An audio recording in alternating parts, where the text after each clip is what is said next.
नमस्कार, स्वागत आप सभी का। मैं हूं आपके साथ तुषार कौशिक। RSPL देश की जानी मानी कंपनी, घड़ी डिटर्जेंट, नमस्ते इंडिया दूध, ये आपने सुने होंगे ना।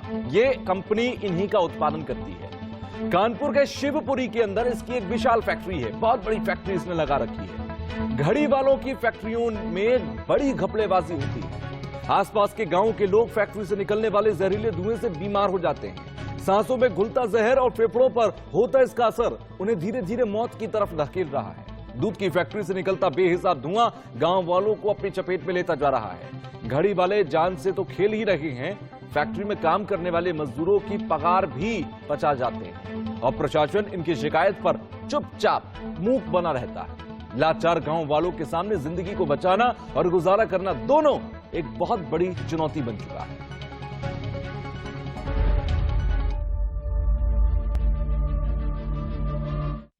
तो घड़ी डिटर्जेंट कंपनी की घनघोर धांधली की बड़ी खबर हम आपको दिखाएंगे। हम आपको दिखाएंगे कि कैसे ये गोरख धंधा करते हैं। घड़ी वालों की फैक्ट्री से बीमार हो रहे हैं लोग। ये घड़ी वालों की जो फैक्ट्री लगी हुई है, ये बेहद बड़ी फैक्ट्री यहां पर है और दिन रात बेहिसाब धुआं यहां से निकलता है, जिससे सांस की बीमारी आसपास रहने वाले लोगों को हो रही है। आसपास के लोगों के हजारों लोग जो गांव के अंदर रहते हैं वो परेशान है, वो बीमार हो रहे हैं। प्रशासन पर शिकायत करने पर कोई भी सुनवाई नहीं करता, प्रशासन भी मूक बना रहता है।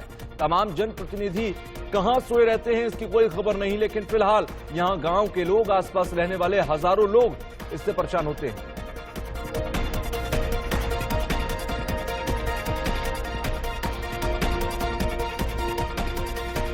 तो दूध और डिटर्जेंट की फैक्ट्रियां उगल रही हैं मौत, और इससे लोग परेशान हैं क्योंकि हर रोज यहां से निकलने वाला धुआं उन्हें मौत की तरफ लेकर जा रहा है। ये गोरख धंधा, ये धांधली हर रोज चलती है। सिर्फ इतना ही नहीं, वहां काम करने वाले मजदूरों की सैलरी तक के पचा जाते हैं। इतना बड़ा नाम, इतनी बड़ी फैक्ट्री, इतने बड़े स्तर पर यहां प्रोडक्शन होता है दूध का, यहां प्रोडक्शन होता है घड़ी डिटर्जेंट का।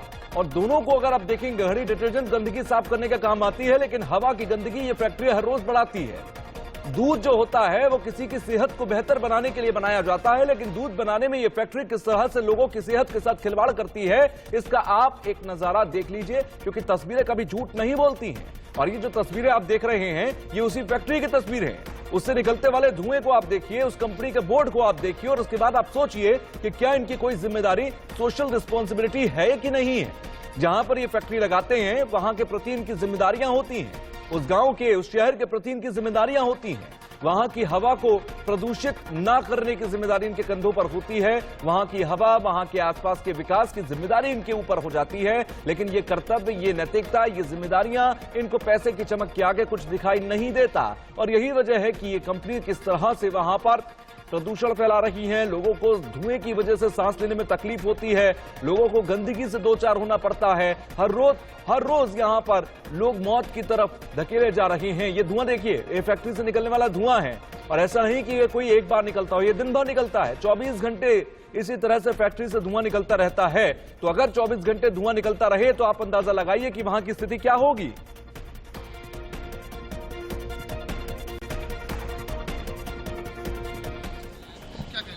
तनख्वाह तो जैसे कुछ लोगों को कटती है, कुछ लोगों को टाइम से आ जाती है। दिक्कत हमें ये है कि संडे को ड्यूटी कराते हैं, उसकी ना तो खुराकी देते हैं ना कुछ देते हैं, ना ही संडे के बदले अगले दिन छुट्टी देते हैं। बस यही दिक्कत है। सातों दिन नौकरी, एको दिन छुट्टी नहीं, संडे को महीने का लास्ट जो संडे होता है उसमें ड्यूटी रहती है, तो बाकी संडे छुट्टी रहती है।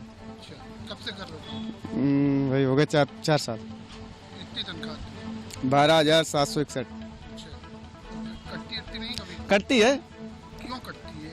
अब वो अधिकारी लोग हिसाब दिखाते नहीं ना, जो रनिया लॉजिस्टिक कई बार का वो दिखाएंगे नहीं, सामने हिसाब नहीं दिखाते हैं। अच्छा। हाँ, हिसाब सामने नहीं होता है, हिसाब पीछे होगा ना, हिसाब दिखाएंगे ना बताएंगे। यही है बस कि कभी कभी एवरेज ज्यादा कम ज्यादा हो जाता है, बस इसी में पैसे से। क्या पैसे देने में क्या दिक्कत आती है? 3-4 महीने की तनख्वाह हमारी लोगों को कट गई है, वही है बस।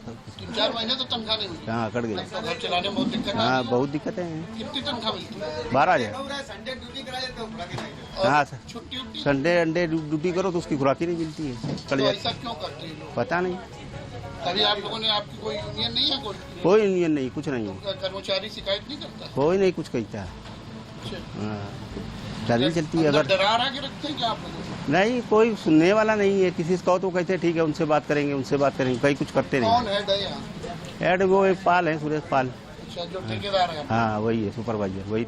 ये जो आरोप हम लगा रहे हैं ये हम नहीं लगा रहे हैं, ये तमाम गांव के लोगों को आपने सुना, आपने उस फैक्ट्री में काम करने वाले एक मजदूर को भी सुना। ये शिकायतकर्ता जो हैं ये ऐसा नहीं कि सिर्फ कहते हैं, ये शिकायत करने भी पहुंचते हैं। जिला प्रशासन के पास पहुंचे, डीएम के पास पहुंचे, वहां पर शिकायत की। क्या कुछ डीएम ने कहा है इस पूरी शिकायत को सुनने के बाद आप सुन लीजिए। ग्राम पंचायत बटुआ है, विकासखंड सुधार तो हमारे यहाँ ग्राम पंचायत में एक नमस्ते इंडिया प्लांट लगा हुआ है, RSPL ग्रुप का है। उनसे कई बार शिकायतें हम अपनी दर्ज करा चुके हैं उनके यहाँ, लेकिन उन्होंने कभी निस्तारण नहीं किया। एक सबसे बड़ी समस्या है, जैसे हमारे यहाँ एक सरकारी नाली है जो कि उसको उन्होंने पूरी तरीके से अवरोधित कर दिया, अपने प्लांट के कब्जे में ले लिया है। उसके अलावा एक बरसाती नाला है जो कि पूरी तरीके से उस नाले को भी अवरोधित कर दिया है, अपने प्लांट के कब्जे में ले लिया है। वहाँ पे न कर्मचारी पहुँच पाते हमारी सफाई के लिए और ना ही वहाँ से पानी निकल पाता, तो गंदे पानी जो है वहीं पे भरा रहता है। जानवर और पक्षी वहाँ पे और लोगों में आसपास बीमारियाँ जो कि कारण बनता है बीमारी।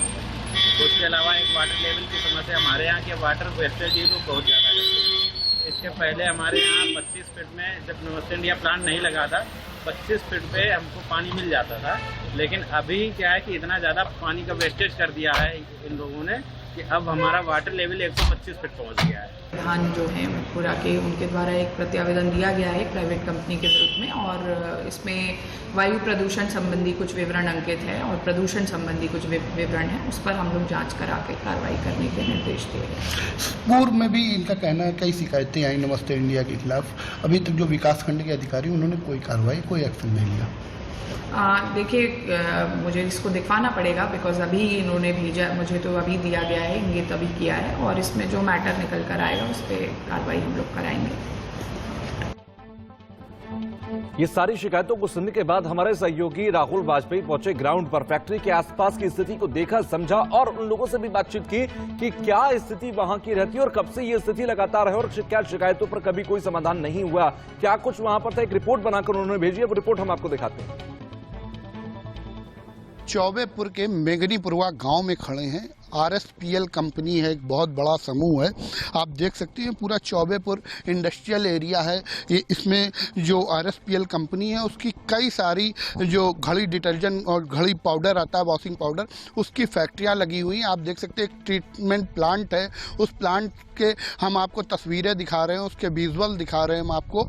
ये प्लांट में जो वेस्टेज पानी होता है, जो गंदा पानी होता है, जो पहले इन नहर में मिल जाया करता था, नहरों से मिल के ये ग्रामीणों के लिए गंदा हो जाता था, लेकिन ट्रीटमेंट प्लांट लगाया हुआ है। जो हमारे साथ लोग मौजूद हैं उनका साफ तौर पे कहना है कि ये जो वेस्टेज पानी उसको ट्रीट करके खेतों में छोड़ दिया जाता है ताकि ये पानी सही से ग्रामीणों को मिल सके। लेकिन कहीं ना कहीं हम यहाँ पे खड़े हुए हैं और जो हवा है वो हवा बड़ी खतरनाक है, क्योंकि कहीं ना कहीं ये हवा सांसों को, आँखों को तकलीफ देने वाली है।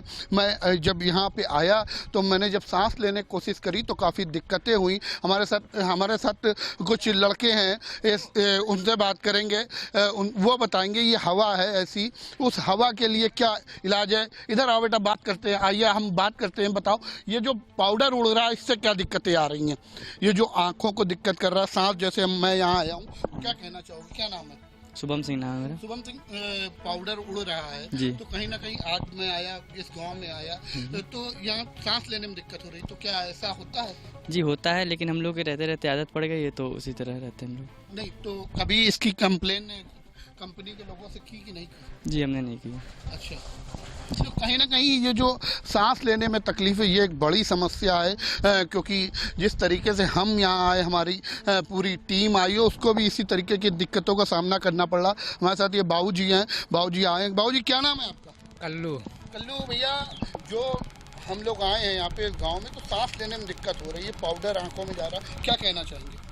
हम साहब देखो का पता है, हम तो कुछ जानते हो। आपको भी सांस लेने में निकलते होंगे, आप यहीं के रहने वाले हो, तो दिक्कत तो होती होगी। हाँ, बिल्कुल दिक्कत होता है। नहीं तो कभी किसी अधिकारी से यहाँ के कहा? ना साहब कोई नहीं कही, कोई सुनता नहीं है? ना कोई नहीं सुनती है। अच्छा, आपका क्या नाम है? लाखन सिंह। लाखन सिंह, तुम्हें भी अब खड़े हो यहाँ पे सांस ले रहे हो तो कहीं ना नहीं, यहाँ आने से तो दिक्कत होती है। तो कभी कहा किसी से? नहीं। निश्चित तौर पे ग्रामीण भी कहा नहीं है, लेकिन दिक्कतों का सामना कर रहे हैं। तो आप देख सकते हैं इस तरीके का नज़ारा है, ये RSPL के पीछे का हिस्सा है जहाँ पे हम इस समय खड़े हैं। कैमरा पर्सन रवि के साथ राहुल वाजपेयी, इंडिया न्यूज़, कानपुर।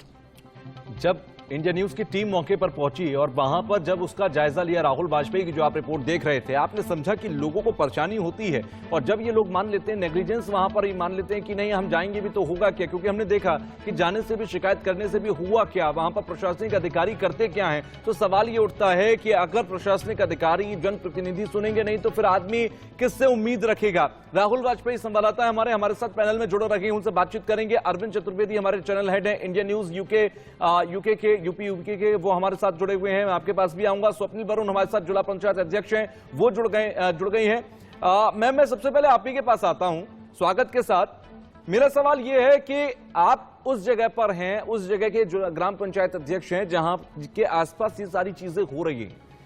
मैं ये समझना चाहता हूं, जब लोगों को इतनी परेशानी है, जब शिकायतें वो पहले भी कर चुके हैं, जब एक कंपनी से, एक फैक्ट्री से निकलने वाला धुआं हर रोज की जिंदगी में जहर घोल रहा है, तो जनप्रतिनिधियों की जो जिम्मेदारी होती है वो कहां जाती है? एक जिला पंचायत अध्यक्ष के नाते आपके क्या प्रयास रहे?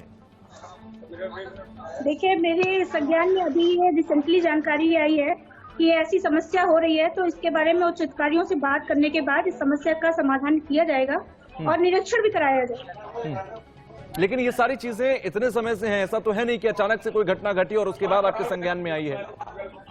नहीं, मेरे संज्ञान में रिसेंटली ही आई है। अभी 2-3 दिन का मेरे पास जो आ रही है बराबर समस्याएं जो बढ़ रही हैं, उसके बाद पता चला है। तो अब इसके बारे में यही है कि पहले सबसे बात करके निरीक्षण कराया जाए और उसमें जो कार्रवाई हो पाएगी वो की जाए। चलिए, देर से खुली लेकिन आंखें तो खुली। मैं अरविंद सर आपके पास आ रहा हूं।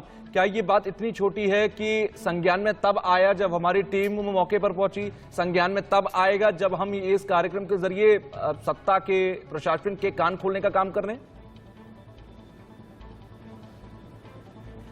देखिए, मैं ये कहना चाहता हूं, स्वप्निल वरुण से मेरा सवाल है, क्योंकि देखिए जब आदमी जनता के लिए काम करता है तो जनता की उससे बहुत सारी अपेक्षाएं होती हैं।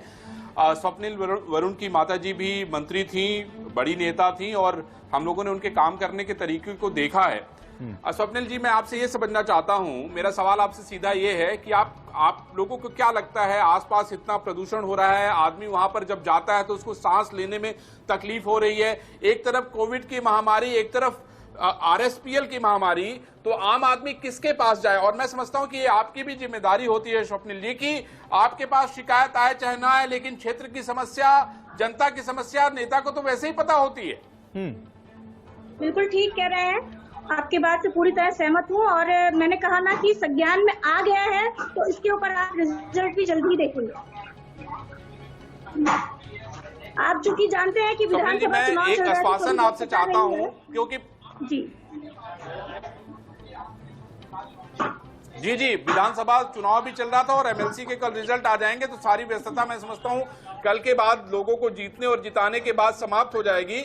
तो मैं समझता हूं कि ऐसे लोगों को पहचान करके समाज में एक्सपोज करने की आवश्यकता है, जो लोग जनता के सिर पे बैठे हुए हैं, जिनको किसी का डर नहीं है। और मैं समझता हूं कि RSPL ऐसी एक कंपनी है, उनको किसी का डर नहीं है। आप विश्वास करिए, इतने बड़े लोग हैं कि किसी से मिलना पसंद नहीं करते हैं। आप तो कानपुर की रहने वाली हैं, इतने नजदीक से राजनीति को देखती होंगी, मुझे ये कहने में जरा भी गुरेज नहीं है। आप फोन करके देख लीजिए, मिल पाए एक दिन में तो शायद ये बहुत बड़ी उपलब्धि होगी। तो किसी आम आदमी की समस्या सुनना तो बहुत बड़ी बात होगी। आप समझ चुके हैं कि हमारे माननीय योगी जी का जिस तरह का कार्यकाल पिछला रहा है और आगे वो जो करने वाले हैं, इस तरह के काम चलने वाले नहीं है। बुलडोजर अगर उनका काम गलत होगा वहां भी चलेगा। ठीक है, लेकिन आपको अपनी जिम्मेदारी से शुरुआत तो करनी होगी। सत्ता की कुर्सी पर बैठे योगी जी इसमें क्या करते हैं, उनकी शक्ति, उनके नियम तो हमेशा से लागू रहे, लेकिन नीचे तो आप ग्राउंड पर तो आप ही बैठे। मैं आता हूँ आपके पास। जी चलिए, अच्छा है कि आपने आज कम से कम खुलकर कहा कि आगे आप देखिएगा सब कुछ बेहतर हो जाएगा। राहुल, मैं आपके पास आ रहा हूँ। राहुल, आपने क्योंकि ग्राउंड पर जाकर एक रिपोर्ट तैयार की थी, वो हमने देखी, वहां के प्रशासनिक अधिकारियों का रिएक्शन इस खबर को सुनने के बाद क्या होता है? जब आपने ये मुद्दा वहां पर जाकर आपने तफ्तीश की, वहां के लोगों के रिएक्शंस क्या थे? जी निश्चित तौर पर कहीं ना कहीं जो रिएक्शन थे वो चौंकाने वाले थे, क्योंकि जिस तरीके से चौबेपुर और शिवराजपुर की जनता है वो घुट-घुट के सांस ले रही है, क्योंकि वहां सांस लेना दूभर हो चुका है। जो ग्रामीण है, जो किसान है, वो कहीं ना कहीं दमा पीड़ित है। अगर उनकी स्वास्थ्य टीमें उनकी जांच कराएं तो आधे से ज्यादा लोग वहां के बीमार निकलेंगे, क्योंकि कहीं ना कहीं जिस तरीके से चिमनियों से जो धुआं निकल रहा है, धुआं नहीं वो राख है जो लोग सांस के साथ ग्रहण कर रहे हैं, उनके अंदर जा रही है। तो कहीं ना कहीं वो रोगी हो रहे हैं, उनके इलाज की जरूरत है। लेकिन कहीं ना कहीं जो जिला प्रशासन है, चाहे वो शिवराजपुर क्षेत्र का विकास खंड हो, चाहे चौबेपुर क्षेत्र का विकास खंड हो, जो आला अधिकारी, क्योंकि ग्राम प्रधानों से तो कई बार उनसे राहुल, क्या आपके आसपास कुछ लोग मौजूद हैं वहां पर? अगर संभव हो तो उनसे बात करिए, आप अपनी जानकारी देते रहिए, साथ ही साथ अगर कुछ लोगों से बात हो पाए तो। जी देखिए, जो विकास खंड है उनमें तो ग्राम प्रधानों द्वारा कई बार शिकायत करी गई आरएसपीएल समूह के खिलाफ, चाहे वो चौबेपुर की सबसे बड़ी समस्या हो, जाम की समस्या हो। घड़ी साबुन की वजह से ही वो जाम लगता है, वहां से एंट्री करने में दिक्कत होती है लोगों को। इसके बाद हम चौबेपुर से बढ़ते हैं तो जो केमिकल डाला जाता है, जो ट्रकों से लग के जाता है, वो केमिकल उड़ता है, वहां लोगों को सांस लेने में दिक्कत होती है। उसके बाद हम बात करें शिवराजपुर की, तो जहां नमस्ते इंडिया की इनकी दूध की फैक्ट्रियां, वहां दो राहुल, आपके साथ कुछ लोग हैं क्या? आपके आसपास कुछ लोग अगर हैं तो उनसे बात करिए। अभी मेरे आसपास कोई नहीं है, मैं अकेला खड़ा हूं, क्योंकि ग्रामीण जो थे उनसे बात हो चुकी है, वो निकल गए हैं। और मैं अभी आपसे बात जी ठीक है, मैं आपके पास आता हूं। स्वप्निल वरुण जी, प्रशासन के पास मैंने अभी कुछ देर पहले एक बाइट सुनाई थी डीएम की तरफ से, आप कह रहे हैं कि आपकी भी जानकारी में नहीं था ये सारा मामला। वहां से उठता धुआं दिखाई तो देता होगा ना, वहां से गुजरते होंगे आसपास से, आपको ये समझ में तो आता होगा। आप जनप्रतिनिधि क्यों हैं? क्योंकि आपको दूर से दिखाई देता है कि देखिए समस्या है। एक्चुअली क्या है कि हम लोगों के पास चुनाव के समय जो जहाँ का हम लोग को प्रभार दिया गया था, हम लोग वहाँ थे, तो बिल्लौर जाने का मौका हमें कम मिला। स्वप्निल जी, ये कोई 15 दिन की बात नहीं कर रहा हूँ मैं ऐसा नहीं कह रहा हूँ कि 15 दिन पहले एक फैक्ट्री लगी है वहां से धुआं उठ रहा है। नहीं, लेकिन ये तो महीनों से सालों से चल रहा है ना सब। मेरे संज्ञान में नहीं था और ना ही मैंने देखा। मतलब आपको ये समस्या दिखाई नहीं दी कभी? ठीक है, आप मुझे ये बताइए कि इसके बाद अब क्या करेंगे? जैसा कि आपने पहले ही बताया, आपने सुन लिया है कि डीएम जी से ये बात कर चुके हैं, समस्या वहां पहुंच चुकी है। एक बैठक करके सब लोगों के साथ इसका क्या निस्तारण किया जा सकता है उस पर चर्चा होगी और कार्रवाई की जाएगी। अरविंद सर, स्वप्निल वरुण जी कह रही है कि ना मुझे कभी ये समस्या दिखाई दी, ना ही मैंने कभी इस बारे में सुना था। आज मैं पहली बार सुन रही हूँ, पहली बार देख रही हूँ। प्रशासनिक अधिकारी डीएम के पास गए, ठीक है, तबादले होते रहते हैं, नए डीएम आते हैं, उनको समस्या से बाद में पता लगता है। लेकिन अगर हर प्रशासनिक अधिकारी इस तरीके से ढुलमुल तरीके से रवैया दिखाएगा, अगर जनप्रतिनिधि ढुलमुल हो जाएंगे, तो मुझे लगता है कि फिर कैसे समस्या का समाधान होगा, और ये रवैया भी जायज नहीं है।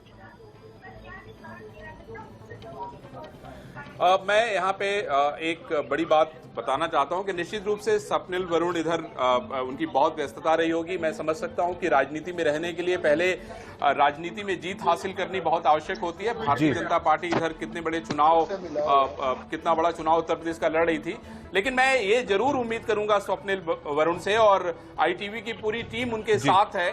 हम लोग कंधे से कंधा मिलाकर ऐसे लोगों को जो है पूरे देश में एक्सपोज करने का काम करेंगे, ऐसे लोगों के खिलाफ कार्रवाई करवाने का काम करेंगे स्वप्निल जी, जो लोग जनता के खिलाफ काम कर रहे हैं, जिनको लगता है कि नहीं उनके पास बहुत बड़ी ताकत है और उनको कोई भी डिगा नहीं सकता।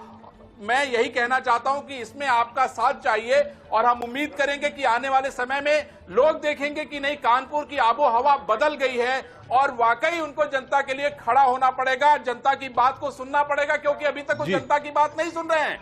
आप सोच लीजिए कि मैं कई लोगों की बात, जब हमारे रिपोर्टर ने कई लोगों से बात की, हो सकता है बहुत सारे अफसर हो सकता है उनके साथ मिले हों, लेकिन हम लोग आपको यह आश्वासन देते हैं कि हम आपके साथ खड़े हैं। लेकिन ऐसे लोगों को एक्सपोज करने की जरूरत है जो लोग जनता के बिल्कुल इंडिया न्यूज़ बिल्कुल सर, मैं आपसे आप ही की बात को आगे बढ़ाते हुए कहना चाहता हूं, सिर्फ स्वप्निल जी आपको ही नहीं बल्कि आपके जरिए मैं तमाम जनप्रतिनिधियों, तमाम प्रशासनिक अधिकारियों से भी ये कहना चाहता हूं कि यहां बैठकर अगर हम ये समस्या समस्या दिखाई दे सकती है, इस शिकायत को हम सुन सकते हैं, तो आप लोगों की जिम्मेदारी है वो शहर, आपकी जिम्मेदारी है वो हजारों लाखों लोग जो वहां पर रहते हैं, वहां की हवा, वहां की जमीन, वहां की जिंदगी, हर चीज आपकी जिम्मेदारी बनती है, आपका कर्तव्य बनता है और आपको देखना चाहिए। आप आए, पैनल में बैठे, आपने इस बात को स्वीकारा और जिम्मेदारी उठाने की कोशिश की, इसके लिए मैं आपको जरूर साधुवाद देता हूं। आप सबका बहुत बहुत शुक्रिया हमसे जुड़ने के लिए। फिलहाल ये गोरख धंधा, ये धांधली, घड़ी, आरएसपीएल कंपनी, नमस्ते इंडिया दूध, ये नाम आपने पहली बार भी सुने होंगे, कई बार भी सुनी होंगे, इनके प्रोडक्ट्स आपके घर में भी होंगे, लेकिन इनकी फैक्ट्री से निकलने वाला धुआं किसी की हर रोज जिंदगी छीनने का काम करता है। इस बात को आप समझिए, इस बात की महत्वपूर्णता को आप समझिए, प्रशासनिक अधिकारियों से लेकर आम जनता तक। किसी के साथ